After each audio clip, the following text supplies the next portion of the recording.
What is up, everyone? How's it going? So, where are we? Round 9, Atlanta.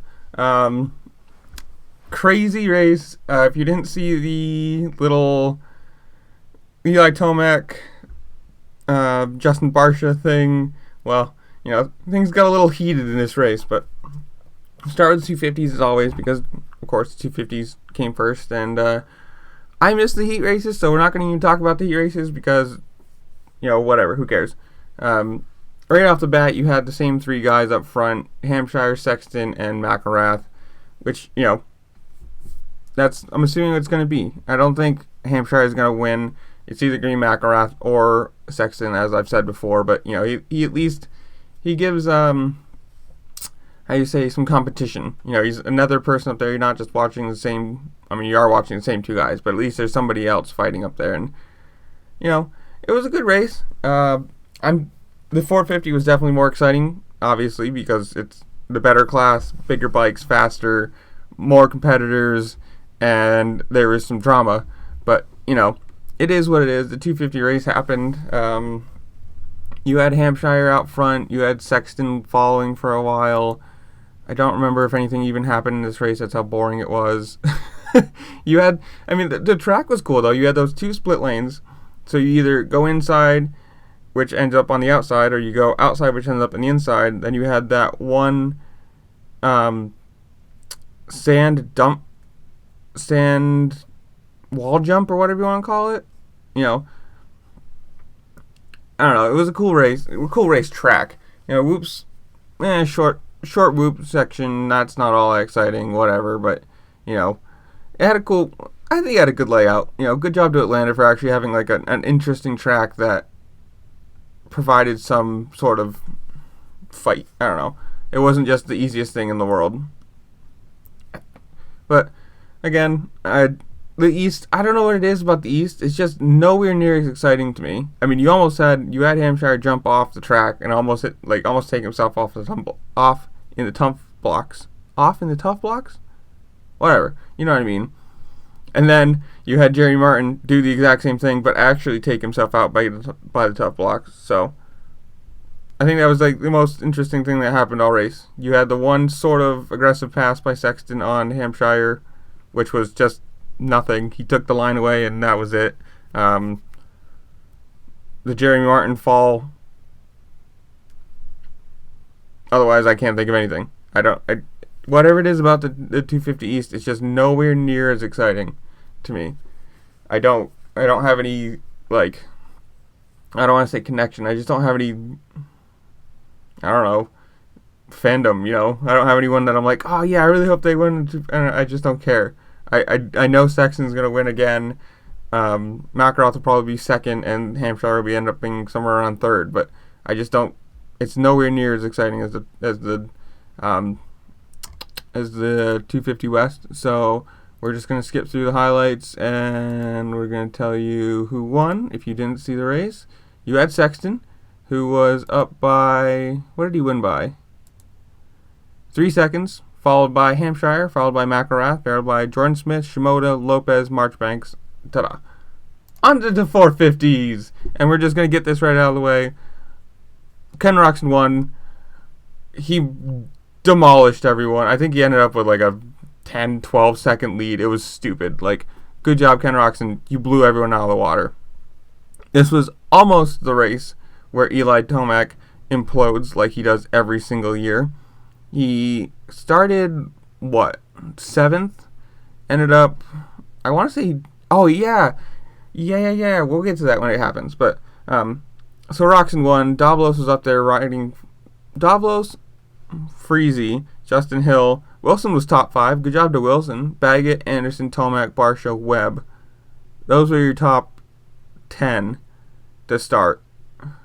Then you had the little Tomac Justin Barcia fight where, Barcia's calmed down a lot from what he used to do, but Tomac took him a little high in one corner, and you could just see the red mist in his face. You had yeah, here it is. So you had Eli Tomac do a hard pass on Blake Baggett, take himself both down. He ended up falling down to like 14th or something like that. And, just the stupid kind of pass that you don't need to make, or you shouldn't need to make if you're as fast as he is all the time. He went way up undercut his Blake Baggett's front tire. Like, it wasn't even taking the line away. It was just full on takeout. And then you had the little Blake Baggett pushing him. And it kind of looked like the Freezy Pike thing from years ago without the punches. If you don't know what I'm talking about, go search that up. It was actually kind of funny. But I don't know. It was a stupid pass on Eli Tomac's part. Like, he didn't need to make that pass that way. Being that much, being faster than everyone all the time, you don't need to take the dangerous, stupid passes. Then you had Anderson getting into it with, oh God, who was it? 64. Anderson getting into it with 64 Freezy, and then over the over, and then he gets in the way of Wilson, and then just all stupid shit happened.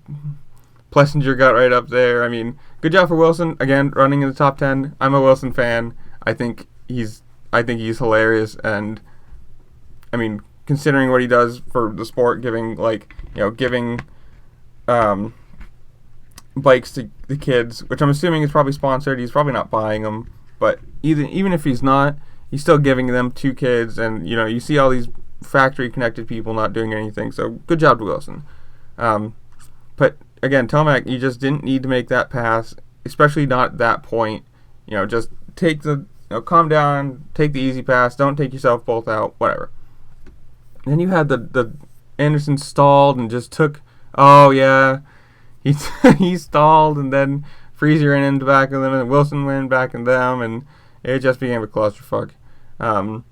Good run from Webb, though, again. He started down in 8th, 9th, 10th, something like that. And he rode hard to catch. I think he ended up 3rd. I think it was Tomac Barcia Webb, if I remember right. But, he had Tomac right behind him, too, and he rode hard to come back from that far. I mean, I guess you can say same thing about Tomac, to come from 14th to 4th, but, you'd kind of expect that with Tomac. He's just, for whatever reason, he's so much faster than everyone else, but I don't know. I'm just not a Tomac fan. I'm waiting for him to fully implode like he does every single year. He has the red plate, and then he's just gonna fail. Have one of those races where he's just 15th, 16th, mentally just lost it.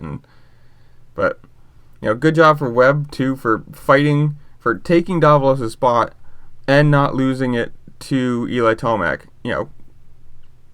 It was a crazy last lap though between those three. To have 3 people all going for the same position. If you're in 3rd, you only have to fight off one guy technically. If you're in 4th, you have to pass and fight off somebody. So it's almost a harder position to do. But he did a really nice. Where did he pass? I don't remember. He was smart too that he didn't try to go wide in all these corners and end up just letting Eli Tomac pass him on the inside, but did a really nice, really smart cut down on Davalos. Tomac got by Davalos too, so I mean that's how he ended up in 4th, but it just became one of those, I don't know, great last laps, where there's actual position racing. It wasn't just we know who's going to be 1, 2, 3, 4, 5. It actually mattered for a little while. But I think Atlanta was great. You had Tomac taking out Baggett. You had the problem with Barcia and Tomac. You had Roczen just flying. 14 seconds. He was 14 seconds ahead on the final lap. That's ridiculous. He was absolutely flying today. I mean, just incredible. Yeah, Atlanta was a good time. I was actually sitting here watching that last few laps, and just you're actually sitting on the end of your seat, just oh, this is actually exciting. Who's gonna win? Who's gonna do it? Where is he gonna make the pass? Kenny? Is he gonna, are they gonna make the pass but lose it to Eli Tomac and drop 2 positions anyways? But good job to Webb. Another podium. I think he he made up a few. I mean, obviously he finished in front of Tomac, so I think he made up a point or 1 point, 2 points, something like that. I'm pretty sure either Tomac and Roczen are now tied in points. So going into Daytona this week, it's going to be one of those things. And they always say, you know, whoever leaves Daytona with the points lead normally wins. So I'm excited for this week. You know, do all the fun YouTube things, like, share, subscribe, and I will see you all later. Peace.